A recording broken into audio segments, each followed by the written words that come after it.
Cody, the Bengals are home for the first Big Sky football game of the year. Just give us an overview of Montana, what they're bringing to the table, and how we prepared for them. Gosh darn it, Montana, they're playing really well. I think right now, statistically, they're the best defense and offense in the conference in a variety of metrics.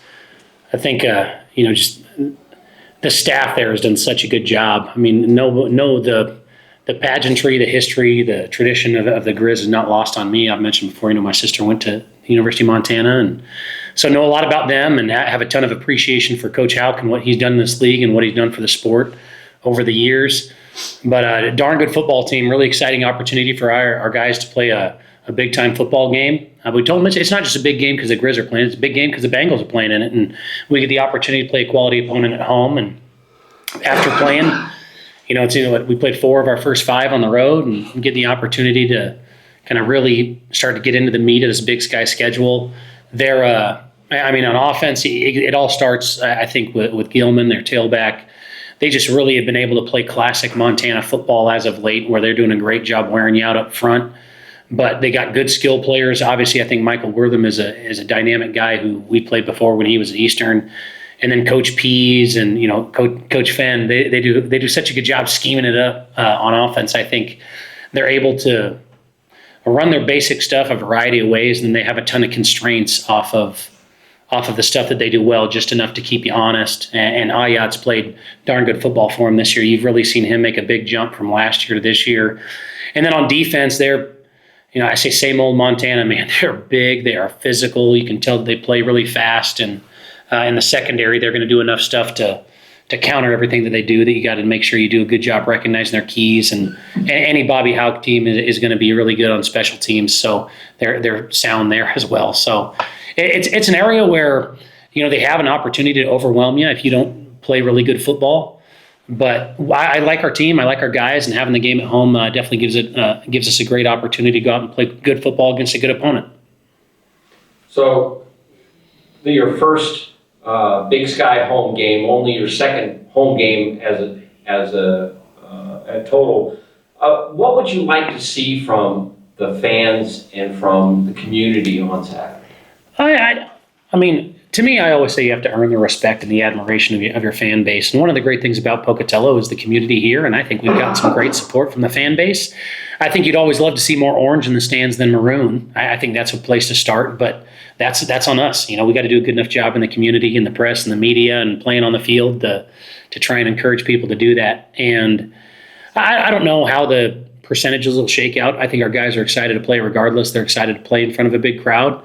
I would love for those guys to have to experience some silent cadence, because usually just one game a year for the Griz, they got to go on silent, and that's when they go down to Bozeman. But I think, playing in this dome, obviously I know it used to be called the mini dome, but the friendly confines of the ICCU dome, we have an opportunity to make it loud in here, and I would love to see that happen, because I know our guys talked about, the year before I got here, last time the Griz came down to Pocatello, that they said it was really loud, and they had a couple false starts that they wish they would have had it back, playing in their home stadium. So we have to make sure we do a good enough job getting butts and seats to counter that, and I hope that they can show the Griz just how great this community is.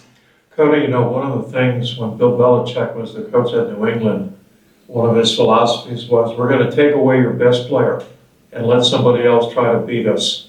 Is that something that maybe you try and do on Saturday? Well, I think stopping the run is always really important. I think it's easy to, I think you say that, you stop their best player, but the thing about when it's their running back and such a strong running attack, there are multiple things. It's not just who is that guy, it's you got to make the scheme not work also, because it's not just loading the box, because whether it's wide zone or pin pull, they have ways to create extra gaps, and then there's just the old-fashioned power football that they're able to run. I think stopping the run is going to be important in this football game because it's a Big Sky football game. That's where it always starts, and it started that way against Northern Colorado. There is an added emphasis just because you understand that it's not that, that's how you end up, that'll lose you the game early if you can't keep him in check. Whereas, it's usually a nice to have. This is an absolute need to have, and our defense understands that this week. Is that one of the real challenges Saturday, stopping the run for your defense? Yeah, just because you're playing, I think the best running back in the country at our level right now. He's playing darn good. I love Dason, but Gilman's proved it year after year, and they have the front to prove it. That O-line is big, physical. They played a lot of games together. And you can tell that, they do a great job on combination stuff. Pretty much everything people have tried to do against them. And they'll wear on you and they'll wear on you. But, man, you see those fourth quarter creases that tend to pop up compared to where they are in the first quarter. They do a really good job. I think they're tough, they're physical, they're strong, they're well coached, they're consistent. And it's not just about stopping the run in the first quarter. You got to try and do it for 4 quarters. And is that a tall task? Heck yeah, it's hard. And us as coaches have to have enough curveballs without overloading our guys. And then we got to make sure we can have a fresh rotation in there. And then offense plays a part in that too, of keeping them off the field so our guys don't get too worn out. Are they basically a sound, fundamental type football team, Cody, or do they like to throw some wrinkles at teams? No, I think they do a great job throwing wrinkles. Maybe small wrinkles that people don't notice, whether it's, false pulls, extra lead blockers, reading guys on the backside of things. They're unique in their RPOs where they'll just leave first level defenders and throw routes behind it. So it's usually they're indicators on the backside, kind of when you get into some of that stuff, but they're really aggressive in how they do things. They're always going to have a trick play ready for you. They do a really good job with their play action game. I think they're good. I think they're good at everything that they do. Even if you look at their offensive staff, which conference and which team in the conference has more Division I experience on the offensive side of the ball? It's unbelievable, right? You got a bunch of dudes over there doing really good stuff between Pease and Fennessy and Kennedy, and they're legit. They got NFL national championship caliber guys coaching their offense, and they've been there and been consistent for a while. That's usually a pretty good formula. Tell me about your quarterback situation. You had a great week last week throwing the football. Where are you with your quarterback? Yeah, I think, JC's going to go. I think looking at a lot of stuff, the thing I was probably most pleased with is operationally, he wasn't hanging on the football and he wasn't going to the wrong guy. He was just throwing it poorly, which is something you don't usually see from him. Usually that's kind of his ace in the hole. So I thought he went out and operated really well. One thing that goes unnoticed is a lot of the run game stuff was on the shoulders of the quarterbacks last week. So a lot of those runs, he was getting into it. It wasn't just, hey, I called a great play. Some of it's the check with me stuff, and some of it's we know we're in the 3 down, but I think we had 4 or 5 explosive runs that were checks that Jordan got us into that were good. Harsin, obviously, we knew at the end of the game. I don't want to keep beating my head against the wall. We were clearly throwing the ball poorly, and we're going to have to run it a lot, and JC wasn't running the ball well.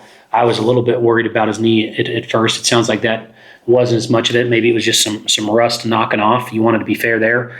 Because whether you like it or not, or I like it or not, Jordan's a team captain. He's played a lot of football, and operationally he was doing a good job. Executing-wise was not a good job. And there's always the balance. Sometimes, me, I was a great operational quarterback. I wasn't very good at executing. That's why I'm coaching, But you have to find the balance of those things. And so Jordan will be our guy. Harsh has been ready, and Harsh is going to be a package guy for us. I told you, I think we got a bunch of really good quarterbacks on our roster. But at the end of that game, just knowing, all right, well, throwing the ball isn't working. And it's not just because the quarterback's missing them. Our receivers weren't running very good detailed routes either and dropping passes that we shouldn't have. So it's on the coaches, it's on the players, it's on the quarterbacks, it's on the receivers of how we do. I thought, the O-line played awesome, but our skill guys outside of that didn't necessarily play well. And so that was all right, if we're going to have to run the quarterback a little bit more, we don't just want to run it because Harsh is not Hunter Hayes is a runner, but he's a great passer. But we were in there just operationally, he was going to get us in the right checks. We trust him to throw the ball when we need to. And I love our guys. We know we got to go out and compete well, and we got to play. We're a quarterback-driven offense. We got to play well at quarterback to win. And JC will be the guy. And you'll know when I know. If it's not working, I'm not afraid to try something else. But I'm also not going to quick hook JC, knowing what he went through to get here, what he went through to get back, and kind of how the game was going and the amount of positives that he was having on the game that had nothing to do with throwing the football. Has his knee impacted his ability to throw the football? I don't think throwing the football, maybe running a little bit, but I think a lot of that's more mental. And not saying I think it's everybody just kind of got to get used to trusting it again and feeling it. And like I said, he's still ahead of schedule. We were kind of thinking he was originally going to be back this week. Did a great job getting back ready to go. So he's getting better and better every day, but we got to overcome that mental hurdle on his first time getting out there. Because even before leading up to the Lincoln game, he wasn't even taking, real team reps in practice. So it's not like he's even had guys around him. But But I think I don't think any of that stuff was physical. I think some of it's mental and can clearly be overcome. I have a ton of faith in who he is, and we got to go out and we got to play tough. We got to make good decisions, but we also have to go out and execute. And he knows that, and he's been good so far this week, and I trust that he'll be good on Saturday. Cody, this is the first of 4 really, in my opinion, tough games. Montana, Montana State, Northern Arizona, and UC Davis. How do you keep the team on a level perspective, not to look too far ahead? The old coaching adage, 1 game at a time. Well, if you want to lose by 100, you could look ahead because, we're playing what we're going to, we'll see where those teams end up. But, you play 2 top 5 teams back to back. I don't know what we're looking at. It's like if there's a train coming at you, I wouldn't be looking at the semi that's behind it on the way. Like, I'd move out of the way of the train. Like, we got to be ready to go, and you got to take it one fight at a time. And in this conference, I know there are all those traditional names that people like to think are really sexy, but our conference is so deep that if you end up looking ahead, you're going to get punched in the mouth. And I told everybody, it was all eyes on Northern Colorado, and now we got to get after the Griz. And I'm not going to watch a lick of Montana State tape until we get to next week, because I got my hands full this week preparing our guys emotionally, physically, schematically, ready to play this game. But that's why you're in this conference, right? If I wanted to coach high school football, I'd be coaching high school football. But the Big Sky Conference, it's the deepest, best conference in America. And the Missouri Valley has great teams. Awesome. The Dakota Marker game is fantastic. But they also have, 5 weeks a year where you could trot out their backups and have no problem. You don't get that luxury in this league. You got to be ready to rock and roll every week. And, I think the top of the league is pretty consistent. But, man, that meat of that Big Sky, it seems to change every single year. And we feel like we're in that fight. And we got to win some of these games in order to deserve that, prove that. So I think our guys are ready to go physically. I think, they're feeling confident. We just got to go out and play really good football. Cody, your trio of special teamers, your kickers, they all have metrics that are top 10 in the nation. How has it been, though, managing 3 separate kickers that are top 10 talent? What are they really bringing to the teams? Yeah, geez. First of all, when your specialists can specialize, they're going to execute better. And we're really lucky that, first of all, I said Mason Lindbergh, he's the holdover who was here last year. Credit to him, just how he's handled the entire, hey, we're going to bring in other kickers. Well, it's because, number one, you need multiple kickers. You can't be the only guy.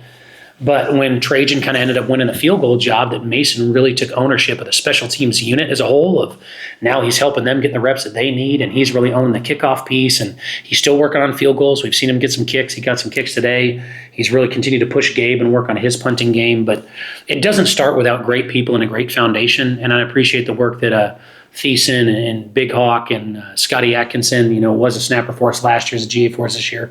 But they've laid a really good foundation in that room for the culture.